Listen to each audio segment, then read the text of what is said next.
Greetings, everyone. Real quick, I just want to go over a few points that just came across my desk, and I talked to a few Moors who have recently nationalized and have encountered some issues obtaining information and getting their national identification cards. So here's what I suggest that you do. The Moorish American Consulate has now established a means where you can go to their website, you can download information, you can now also apply for your Moorish American National Identification Card, and there you'll get it directly from the consulate. You will actually have access to other information and things that you can do to nationalize and proclaim and declare your Moorish American nationality. I want to say that today, for some reason, there are Moors that still don't get it. I take this very seriously because you're dealing with issues involving the law and the Constitution and the treaties, and you cannot play with that. What does that mean? It means that if you are saying you are Moorish American, and you carry that title at the end of your appellation where it says El, Bey, and if you're an Ali or Al or Day, you can't just go and do as you please. You just can't. It's not even an option.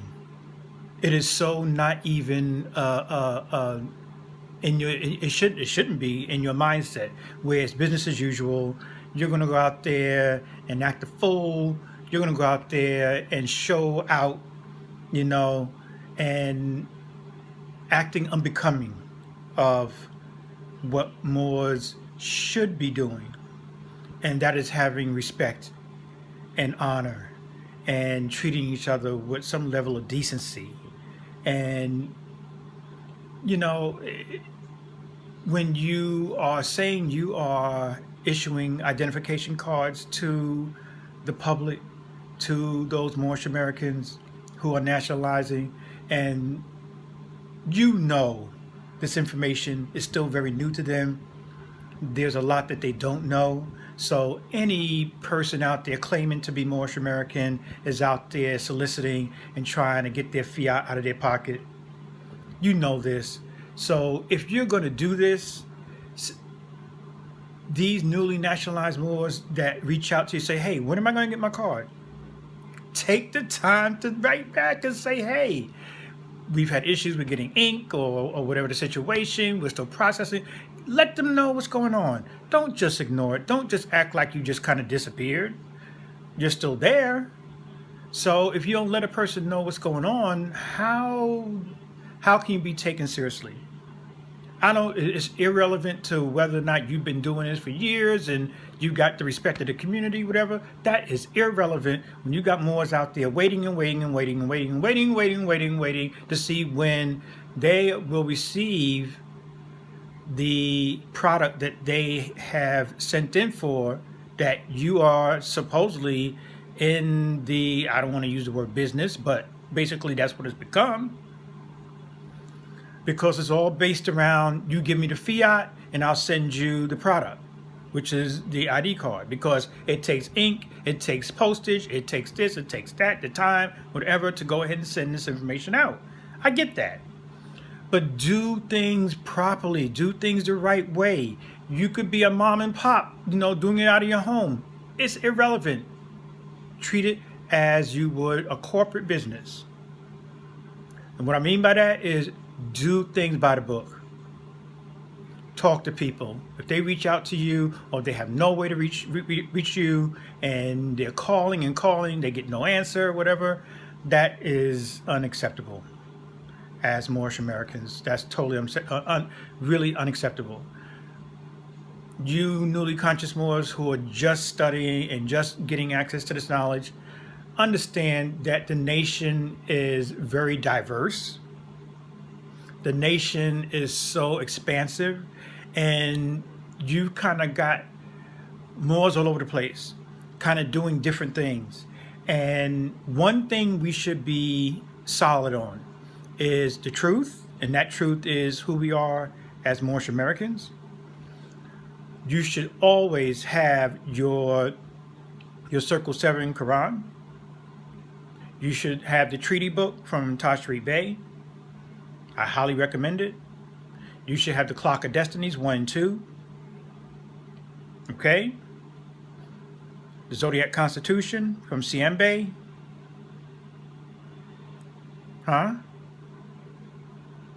And know your treaties. You get that out of the treaty book. The Constitution, you could also get that out of the treaty book, but you can also go online and request the Constitution, and you can look up the treaties.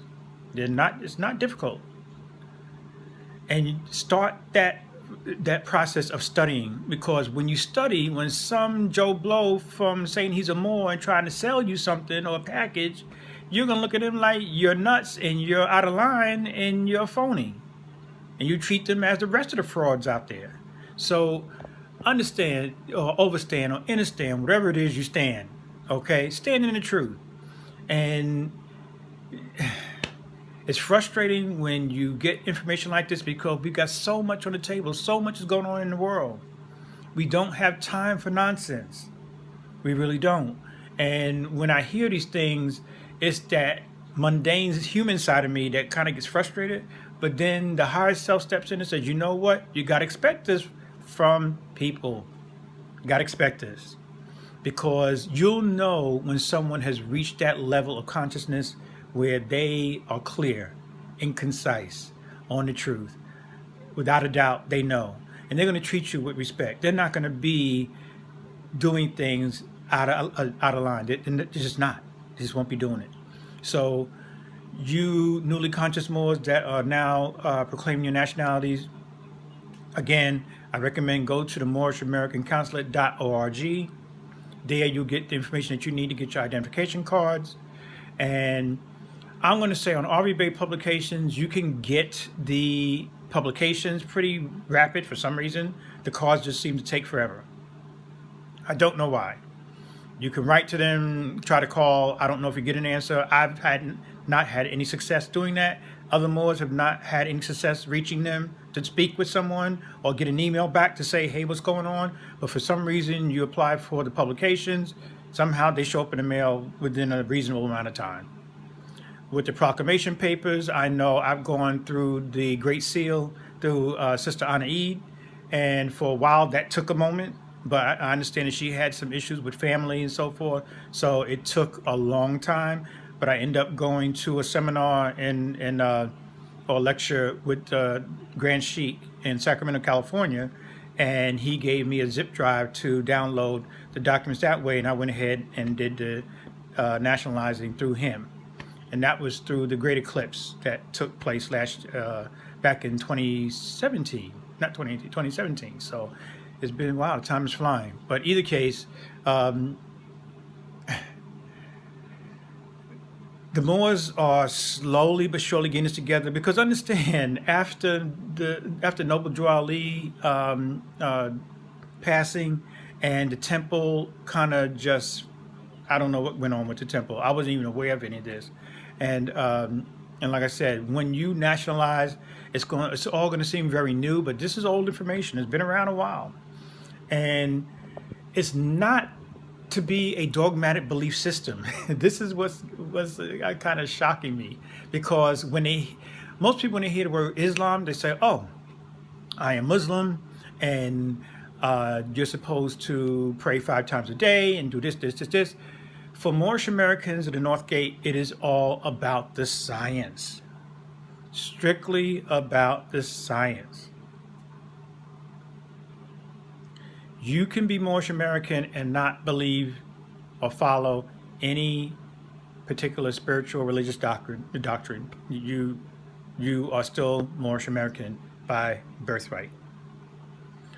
Personally, me, I take in the knowledge from Islam, and I take in the Coptic Christian information, and I take in the Ibri information, and Ibri wasn't even all into all that because they were various belief systems back at that time, so it had really nothing to do with any of that. And which is why I just shifted and went towards the strict teachings of the Pharaoh, because that's really where it all came from. All knowledge came out of Al-Kemet, which is now known today as Egypt. All belief systems stem from there, whether it be Coptic Christian, whether it be Roman Catholic Christian, and all the other Christians after that. It all started right there in the House of Pharaoh. The Hebrew Jewish thing, all that, their foundation, even though it's a mix of Zoroastrianism and the Talmud, whatever that is, I don't study much about their specific doctrines, but what I do know is that they have their foundations coming out of North Africa, but it's strictly European. Nothing to do with the original Ibri that crossed the river. Nothing at all as far as history. And whether you be Hindu, whether you be Buddhist, whatever, it all started from that land, from the House of Pharaoh. Me personally, I say, why have a middleman? Why? When it's not necessary. His teachings, the law, he said, I will write the law into your hearts. All this other stuff is not even necessary. You learn the law, which is natural law. You have really, well, you're next to the Creator. You are practicing on becoming next to the Creator, which is pure light, pure energy. You are so well connected with the cosmos. That is my goal personally. Anyone else who appreciates that and would be interested in knowing more about that, follow those principles of natural law and you'll get there. I promise you, you will get there. All this other stuff is just stems from dogmatic belief systems. You don't have to eat fish on Fridays. You ain't got to get down and do this and do this and do this and do this and do this and do this to get to some place you think you may be going.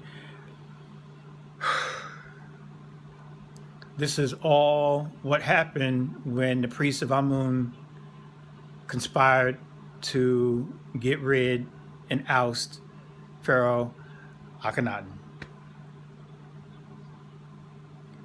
But it is what it is. So without going off in a circle, I wanted to just say, when you're nationalizing, go to the Moorish American Consulate, get what you need there.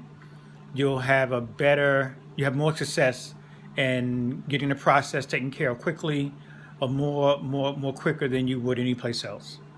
So you Moors that are studying for the first time, getting this knowledge for the first time, go slow, take a deep breath. You're going to be dealing with issues. You're going to be dealing with people kind of giving you the look and wondering what's going on with you, because your life will change. It's going to change. It has to change. You cannot be what you were, because more than likely what you were was a Negro, black, colored, African American, which is not your proper status, which actually puts you in a wardship status. So that's one. And two, you're probably involved with your traditional belief systems, which are dogmatic belief systems. They never teach the people how to rise above all that and get them off that platform like it's supposed to be. It was never meant to keep you in servitude. It was never meant to keep you in that position where you have to rely on someone to constantly help you, and you're praying and you're praying and it never seems to go anywhere, and these people grow old and die sick and old, spinning their wheels, just like those back in the day in Al-Kemet during the priests of Amun, and had these people praying and giving offerings thinking they're going to be rewarded in the afterlife. Akhenaten said, why are we doing that? Why are you doing that? That is not necessary to do that. There's only one creator, one. And your beliefs are irrelevant. The law is what preserves you. The law is what keeps you. It's the law that saves you. And to all you Pentecostals out there who believe in being saved, I know I used to be one of them. You want to be really saved? Study the law. Study natural law. You'll be saved in so many ways you will not imagine. Not just in this consciousness, but wherever you end up. Because you follow natural law, that never dies. So that's really about it. Real quick, just want to share that with you. I hope everybody's doing well. Continue to persevere. Study, study, study. And when you study well, study yourselves. And that's from Noble Joe Ali. Read that Georgia House Resolution 1203 proclamation, resolution. Read that as well. Okay? And just continue doing your due diligence and reading material and studying. All right? So take care. Peace and love. Till next time.